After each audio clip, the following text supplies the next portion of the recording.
सोचो क्या होता अगर तुम्हारे पास तुम्हारे फंडामेंटल राइट्स ही ना होते तो। पता है इमेजिन करना थोड़ा मुश्किल है, लेकिन बिल्कुल ऐसा ही होता था उन लोगों के साथ जो लोग कॉलोनाइज्ड इंडिया में रहते थे। चलिए बात करते हैं उस इतिहास के बारे में जिसने हमारी जिंदगी में फंडामेंटल राइट्स की नींव रची। पहले बात करते हैं उन ब्रिटिश लॉज के बारे में जो कि आज के फंडामेंटल राइट्स को पूरी तरह से वायलेट करते हैं। सबसे पहले आता है द रॉलेट एक्ट। इस एक्ट को बनाया ही इसलिए गया था ताकि इंडियंस को डिटेन किया जा सके बिना किसी जुडिशियल ट्रायल के, जो कि आज के वक्त के राइट टू फ्रीडम और राइट टू कॉन्स्टिट्यूशनल रेमेडीज को वायलेट करता है। दूसरे नंबर पे आता है वर्नाकुलर एक्ट। ये act freedom of speech and expression को वायलेट करता था क्योंकि ब्रिटिशर्स नहीं चाहते थे कि उनके अगेंस्ट में कोई भी चीज न्यूज़पेपर में पब्लिश हो जाए। दूसरे नंबर पे आता है सॉल्ट लॉज। ये लॉ वायलेट करता है freedom of trade, profession and occupation को। ब्रिटिशर्स का मकसद था कि इंडियंस खुद से सॉल्ट प्रोड्यूस करके ना बेचे, बल्कि वो ब्रिटिशर्स से महंगे दाम पर सॉल्ट खरीदे। शायद अभी तक आपको अंदाजा लग चुका होगा कि हमारे फंडामेंटल राइट्स के बनने का कारण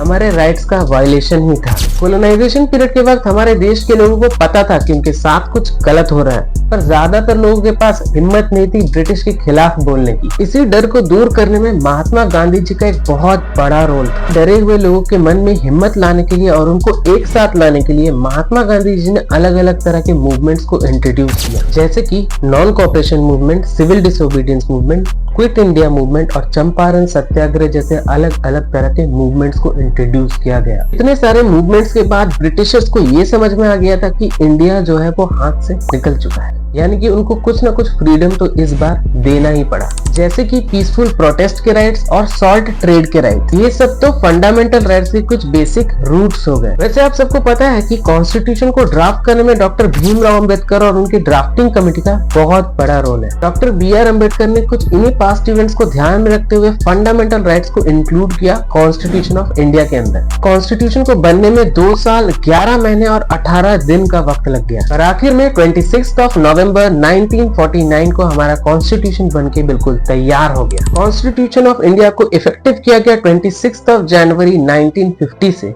जिस दिन को आज हम रिपब्लिक डे के नाम से जानते हैं। और आज हमारे पास हमारे फंडामेंटल राइट्स हैं। गणतंत्र दिवस की आप सभी को हार्दिक शुभकामनाएं। अगर आप इस चैनल पे नए हो तो चैनल को सब्सक्राइब करना मत भूलना और अपने right to freedom of speech and expression की मदद से कमेंट जरूर कर देना।